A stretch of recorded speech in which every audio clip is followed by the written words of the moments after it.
Denzel Washington is not the type of guy to throw shit. No witnesses for the defense's case more.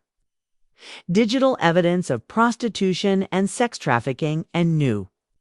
Audio messages from the man at the center of this federal criminal case, Sean Diddy Combs. It is a full recap of day 28 of the trial. Welcome to Sidebar, presented by Law and Crime. I'm Jesse Weber. Hey everybody, this is another Law and Crime legal alert. If you received DPROPA, birth control shots, and were later diagnosed with a brain or spinal tumor called meningioma, you may be eligible for a lawsuit. That's right, Morgan & Morgan, they're investigating claims that patients were improperly warned about this risk. It's free to check. Takes a few minutes and you don't pay unless they win. So scan the QR code on screen, click the link below, or head on over to forthheeple.com/lesdio to see if you qualify. All right, so let's talk about what happened today in court. Day 28. Let me bring back in Law and Crimes in Court reporter Elizabeth Milner, who's been there every day for all of the testimony, all the action. Elizabeth, always great to see you. Thank you so much. So first up, we found out about scheduling, right? We found out when both sides are going to be finishing up, when the jury might be handed over the case. We even found out how long each side's going to have for closing arguments, which, by the way, I will tell you, I think it's one of the most important parts of this entire trial, given how complicated it is and how many different elements there are and how much the jury has to consider in putting it all into context. Closing argument is so important. So what do we learn about scheduling? Yeah. Well, we learned that this case is wrapping up very quickly. I think in a way that's kind of shocking to even myself, where it's like, oh my God, we're really at the beginning of the end, because from what both parties were explaining in court today, it seems like both sides are ready and geared up for closing arguments to happen as soon as Thursday. And yes, Jesse, both sides are going to have plenty of time to get their final message to the jurors before they go and deliberate.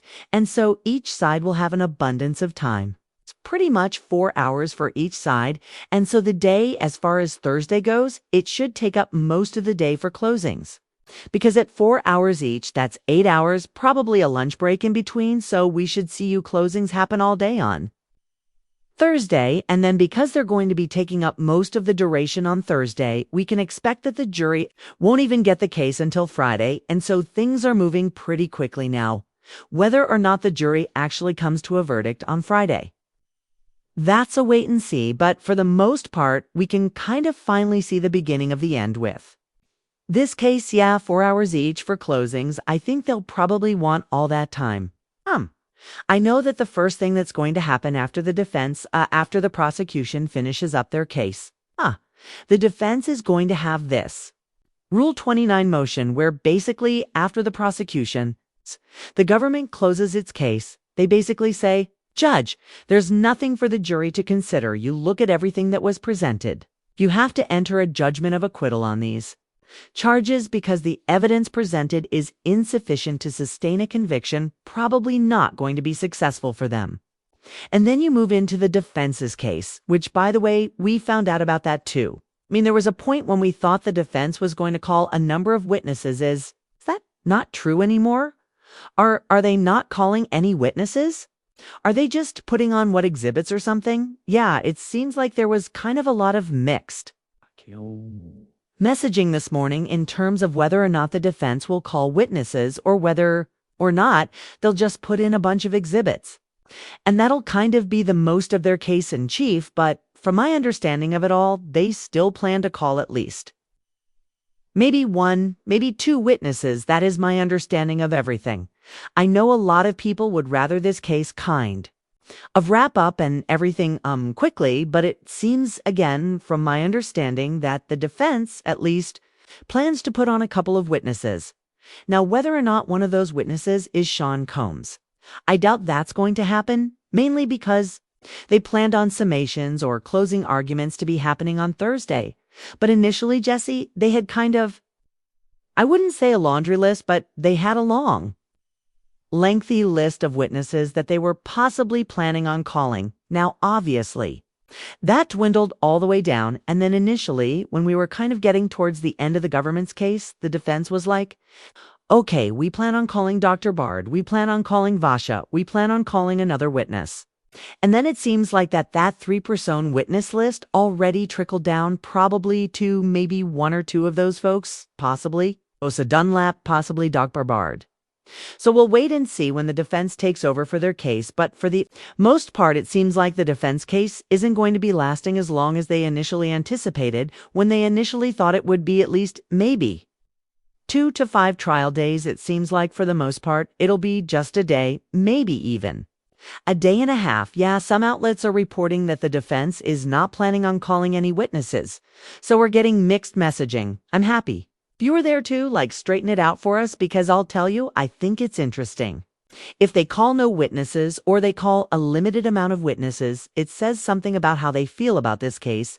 They might feel that through cross-examination of key witnesses, key prosecution witnesses, and maybe just some of the text. Messages that came out enough reasonable doubt has formed. There's nothing more for them to do now. You talked about Sean Combs not taking the stand. Yay, as of right. Now, based on the scheduling, doesn't appear he's going to take the stand. However, he could wake up tomorrow. It's his decision and his decision alone. He could wake up tomorrow and say, no, I want to tell my side of the story. His attorneys can't stop him. He will take the stand. It's up in the air, probably not going to do it, particularly after the scheduling today. But, we'll see. I've been shocked before. Maybe I'll be shocked again now, after all the scheduling now. After what we can anticipate for the rest of the week, we saw the continued testimony of this special agent. For Homeland Security investigations.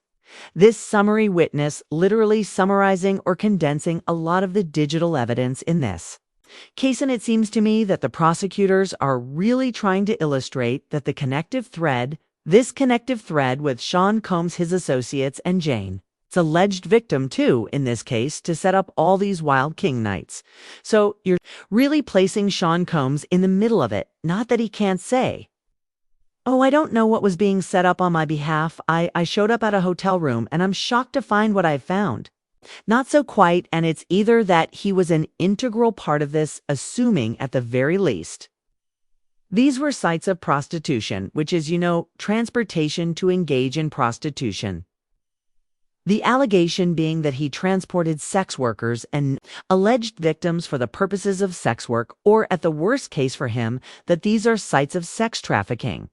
So Elizabeth, before we even get into the audio tapes of Sean Combs, I want to ask you about that separately so I understand.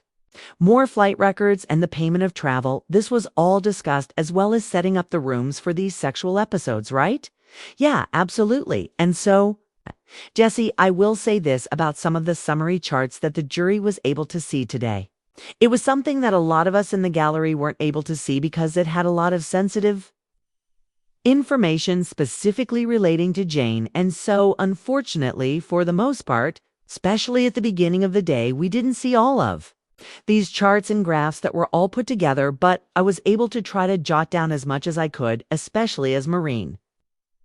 Kami was kind of going pretty fast with this witness, but, for example, we heard about one particular kind of flight summary chart that was between September 24th of 2022 and September 25th of 2022.